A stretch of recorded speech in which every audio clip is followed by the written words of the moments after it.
పాలక మండలి ఏదైతే నిర్ణయం తీసుకున్నదో యూనివర్సిటీ భూములను young India integrated residential school కోసం 15 ఎకరాలు ఆమోదించినట్టు మనం వార్తాపత్రికల్లో చూస్తూనే ఉన్నాం. ఇప్పటికే యూనివర్సిటీ భూములు ప్రభుత్వ అవసరాలకు 70 ఎకరాలు, ఇతర అవసరాలు కబ్జాలకు గురై 50 ఎకరాలు పోయింది. ఉన్న 620 ఎకరాలలో 120 ఎకరాలు ఈ విధంగా వివిధ అవసరాల కోసం పోయినప్పుడు ఉన్న 400 ఎకరాల భూములలో యంగ్ ఇండియా ఇంటిగ్రేటెడ్ స్కూల్ నిర్మించడం కోసం వీళ్ళు ప్రతిపాదన చేపట్టారు. ఆ స్కూల్ నిర్మాణాన్ని వెంటనే యూనివర్సిటీలో పెట్టకుండా బయట ఎక్కడన్నా పెట్టుకోవాలని మేము డిమాండ్ చేస్తున్నాం. కొంతమంది విద్యార్థి సంఘాలు మేము నికార్సిగా ఉద్యమం చేస్తుంటే మా ఉద్యమాన్ని నీరుగార్చే విధంగా వీళ్ళు పేద విద్యార్థుల కోసం పెట్టిన ఈ స్కూల్ను వీళ్ళు వ్యతిరేకిస్తున్నారు. పేద మధ్యతరగతి బడుగు బలిగిన వర్గాల పిల్లలు ఇక్కడ చదువుకుంటుంటే రెసిడెన్షియల్ స్కూల్ ప్రపంచ ప్రమాణికలతో పెడుతున్న ఈ స్కూల్ విద్యార్థి సంఘాల నాయకులు హెచ్చరిస్తున్నారు మాట్లాడుతున్నాం.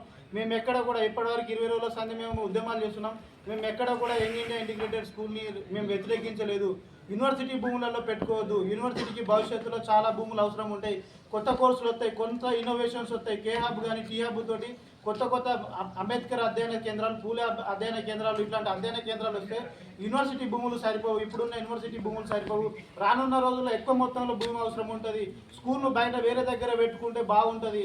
ఇప్పుడు 25 ఎకరాలు పెడితే మళ్ళీ 25 ఎకరాలు వేరే దగ్గర యూనివర్సిటీ కోసం కేటాయించే పరిస్థితి లేదు. కాబట్టి యంగ్ ఇండియా ఇంటిగ్రేటెడ్ స్కూల్ని ప్రభుత్వ భూములలో పెట్టుకోండి. యూనివర్సిటీ భూములను యూనివర్సిటీ అవసరాల కోసం వాడుకోవాలి. యూనివర్సిటీ అట్మాస్ఫియర్ని కాపాడుకోవాలి. ఇక్కడ పీజీ విద్యార్థులు ఉంటారు, రీసెర్చ్ స్కాలర్స్ ఉంటారు.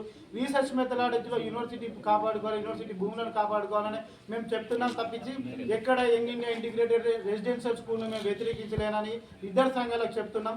కొంతమంది విద్యార్థి సంఘాలు గతంలో బీఆర్ఎస్ పార్టీలో చేరిన విద్యార్థి సంఘాలు ఈరోజు కాంగ్రెస్ పార్టీకి కొమ్ము కాస్తూ కాంగ్రెస్ పార్టీకి సపోర్ట్ చేస్తున్నారు తప్పించి వాళ్ళకి ఎక్కడ యూనివర్సిటీ పైన సమస్యల పైన చిత్తశుద్ధి అని మేము ఆ విద్యార్థి సంఘాలకు తెలియజేస్తున్నాం. నా పేరు Kamagani Shravan, democratic students association, Telangana రాష్ట్ర కన్వీనర్.